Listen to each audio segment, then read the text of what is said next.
미국의 대선 결과에 가장 촉각을 곤두세우고 있는 나라는 단연 중국일 것입니다.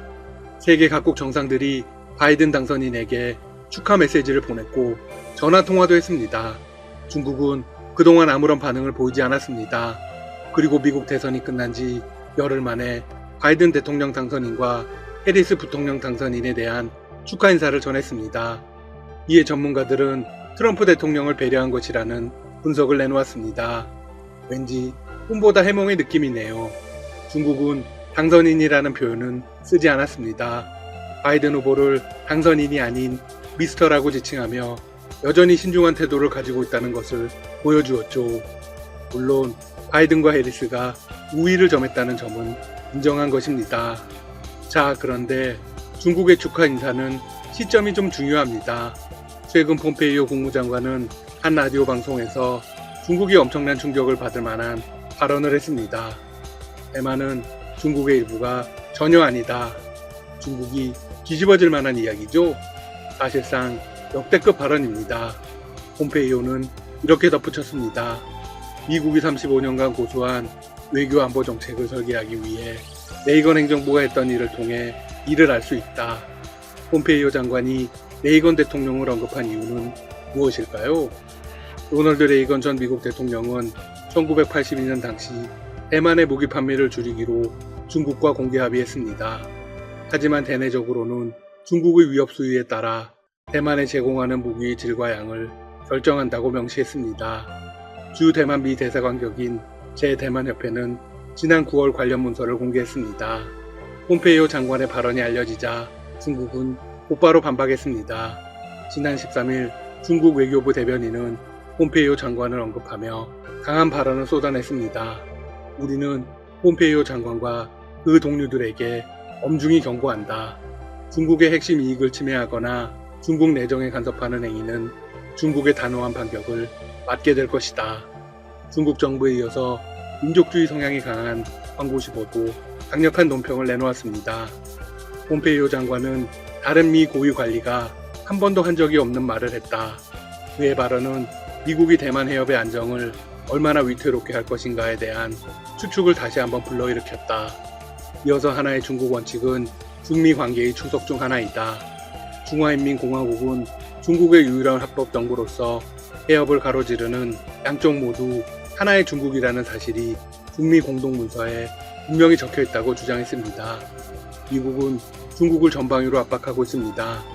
경제적인 문제도 민감하지만 중국의 입장에서 가장 예민한 문제는 단연 대만입니다. 중국은 호시탐탐 대만을 삼키고 싶어 합니다. 한구시보는 미국의 악의적인 도발에 맞서 중국은 단호하게 반격에 나서야 한다. 앞으로 중국이 필요할 때 반격을 꺼리지 않는다는 것을 깨닫게 해야 한다고 촉구했습니다. 반면 대만 측의 입장은 어떨까요? 격하게 환영의 메시지를 보냈습니다. 대만은 독립적인 주권국가이며 중국의 일부가 아니다. 이것은 사실이자 현 상황이다. 폼페이오 장관의 지지에 감사를 표한다. 앞서 중국의 축하 메시지 시점을 언급했죠. 중국이 바이든 당선인에게 축하 메시지를 보낸 건 폼페이오 장관의 발언이 나온 직후입니다. 즉, 바이든 당선인에게 제대로 줄을 서야겠다고 판단한 것입니다. 글로벌 전문가들은 폼페이오 같은 개인에 의해 양국 관계가 더는 손상돼서는 안 된다는 신호를 보내고 싶었던 것이라고 분석합니다. 하지만 중국이 바라는 대로 되지 않을 듯합니다. 바이든 후보의 당선이 확정되면 국방장관은 미셸 플러노이 전 국방차관이 지명될 가능성이 높습니다. 그런데 그는 지난 6월 중국과 관련해 강력한 메시지를 던진 사실이 있습니다. 그는 이렇게 말했습니다. 우리는 중국군 함대를 72시간 내에 침몰시킬 능력을 보유해야 한다. 플러노이는 올해 6월 미 외교 전문지 포린 어페너스에 아시아에서 어떻게 전쟁을 막을까라는 제목의 기고문을 실었습니다. 해당 기고문에서 대중군사 억지력을 강화해야 한다고 주장했죠. 플러노이는 기고문에서 중국의 군사력에 맞설 미국의 능력과 결의가 쇠퇴했다고 지적하며 중국 지도부의 오산 위험을 줄일 수 있는 확고한 억제력이 필요하다.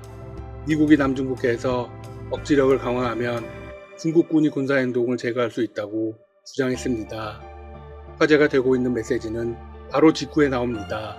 가령 미군이 남중국해에 있는 중국의 모든 군함과 잠수함, 상선을 72시간 내에 침몰시킬 수 있는 능력을 갖고 있다면 중국 지도자들은 대만의 봉쇄나 침공을 감행하는 판단을 제고할 수 있다. 중국은 위험을 무릅쓰고 전체 함대를 투입할 가치가 있는지 의문을 품어야 할 것이다. 강력하네요. 플러노이의 주장은 여기서 끝이 아니었습니다. 자신의 주장을 이루어내기 위해 전통적인 무기 시스템 대신 무인 잠수정 등 새로운 기술에 투자해야 한다고 했습니다. 또한 병력 기동 부대 비중을 늘려야 한다고 보았죠. 물론 그의 주장은 현실적으로 곧바로 수용되긴 어렵습니다. 막대한 자금이 필요하기 때문이죠. 하지만 차기 국방장관이 이런 생각을 하고 있다는 게 중요합니다. 앞으로도 미국이 계속해서 중국에 대한 군사적 압력을 가할 것임이 분명하기 때문입니다. 한편 싱가포르의 한 국제관계 전문가는 이렇게 말했습니다. 누가 차기 국방장관으로 취임하더라도 한 가지는 확실하다. 중국인민해방군의 대만 침략 시 미국은 확실히 개입한다. 플러노이는 동맹국과의 관계에 대해서도 언급했습니다. 미국이 아시아 태평양 지역 국가들의 손을 내밀어 권위주의적이고 수정주의적인 중국을 조치해 공동으로 맞서야 한다. 동맹국들과 더 정기적으로 군사훈련을 하고 고위 관리들과 함께 경제, 기술, 정치적 조치들에 대한 포트폴리오를 마련해야 한다. 앞으로 중국을 겨냥한 연합훈련을 더 강화하자는 것이죠. 글로벌 언론들은 바이든 행정부가 중국 견제를 위해 집단적이고 다자적인 접근법을 선호할 것이라고 밝혔습니다. 여기에는 한미일의 관계가 가장 중요하고 미국을 중심으로 인도, 호주, 일본이 참여하는 쿼드도 이어질 것이라고 분석했습니다. 한편 트럼프 대통령은 대선 이후 또 중국 기업을 제재하는 행정명령에 서명했습니다. 이에 중국의 관영 글로벌 타임스는 폼페이오 장관의 발언과 함께 이렇게 비판했습니다. 트럼프 대통령이 중국 기업 31곳을 제재하고 마이크 폼페이오 미 국무장관은 대만이 중국의 일부가 아니라고 발언한 것은 미국이 마지막 관계에 빠질 것임을 시사한다. 이후 글로벌 타임스는 트럼프 대통령의 결정을 이렇게 해석했습니다. 집권 세력이 마지막으로 강인함을 과시하기 위한 대중적 쇼에 불과하다. 이는 스스로 정치적 유산을 쌓겠다는 의미이다. 이어서 이번 행정명령으로 미국 투자자들의 중국 기업 지분 보유와 자본시장을 통한 직접 투자가 위축될 것이라고 덧붙였습니다. 트럼프 대통령의 행정명령은 내년 1월 11일부터 시행될 예정입니다. 언뜻 중국이 강하게 대응하는 듯 보입니다. 하지만 속내를 들여다보면 그렇지도 않습니다. 중국은 바이든 당선인에 대한 축하 인사에 신중하면서도 소송으로 대선 결과를 뒤집기를 원하는 트럼프 대통령과 그의 유권자들에 대한 존경도 표했습니다. 트럼프 대통령과 폼페이오 미 국무장관은 여전히 강력하게 중국을 자극하고 있지만 중국은 사실상 한 발 물러선 입장을 취한 것이죠. 앞으로의 상황도 계속 전해드리겠습니다. 지금까지 닥터시사TV였습니다. 여러분 시청해주셔서 감사합니다. 구독과 좋아요 부탁드립니다. 일본 정부가 신종 코로나 바이러스 감염증 확산이 고비를 넘기면서 전국에 발령한 긴급사태 선언을 전면 해제한 가운데 27일 들어 23명이 새로 발병하고 7명이 다시 숨졌다. NHK와 지식통신 등은 각 지방자치단체와 후생노동성의 발표를 집계한 결과 이날 오후 6시 40분까지 도쿄도 등 전국에서 23명이 신규 감염에 누계 환자가 17,397명에 달했다고 전했다. 수도 도쿄도에서는 11명의 확진자가 나왔다. 전날 10명에 이어 이틀 연속 10명을 넘었다. 그래도 13일째 1일 20명을 밑돌았다. 최근 일주일간 추가 환자는 1일 평균 8.3명이다. 도쿄도는 신규 확진자 평균이 20명 미만을 충족하면 휴업 요청을 단계적 완화할 방침이다.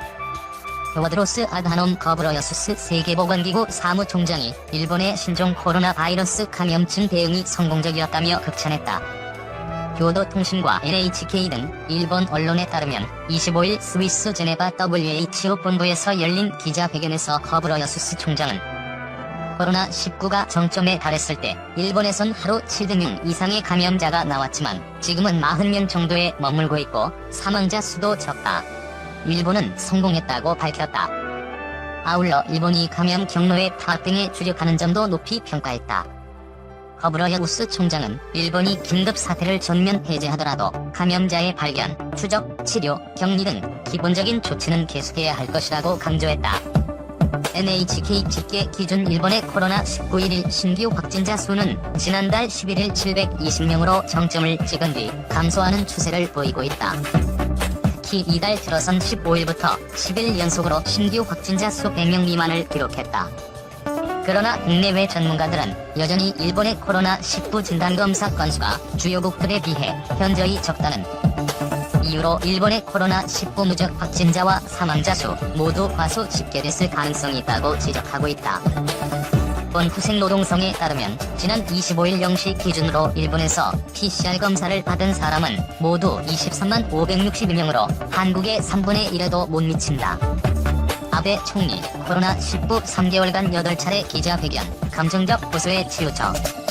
아베 신조 일본 총리가 신종 코로나 바이러스 감염증과 관련해 지난 3개월간 총 8차례의 기자회견을 열면서 부탁한다는 단어만 73회 사용한 것으로 나타났다고 27일 아사히 신문이 보도했다. 일본 국민들이 정부의 코로나19 대응에 대한 비판의 목소리가 높아질수록 감정적 고소에 치우쳤다는 해석이 나온다. 보도에 따르면 아베 총리가 코로나19로 전면 휴교를 요청한 지난 2월 29일부터 이달 25일까지 3개월간 총 8차례의 기자회견을 열었다. 아베 총리의 발표문은 주로 관저 경제 담당 관료가 작성하는 것으로 알려졌다. 가토 시게이로 홋카이도대 교수는 아베 총리의 코로나19 관련 연설 내용이 회를 거듭할수록 톤이 변했다고 분석했다. 가토 교수는 긴급사태 선포 전인 올 3월까지 3차례의 연설에서는 결단을 내렸다거나 과감한 조치 등의 강한 리더십을 부각했다며 하지만 4월 이후로는 혼란을 푸는 건 제 책임이라거나 단장의 심정이라는 표현을 동원해 감정적인 표현이 늘었다고 설명했다. 또 코로나19와 싸우는 의료 종사자 및 중소기업 경영자 등을 구체적으로 거론하며 감사와 격려의 말도 늘었다고 가토 교수는 덧붙였다.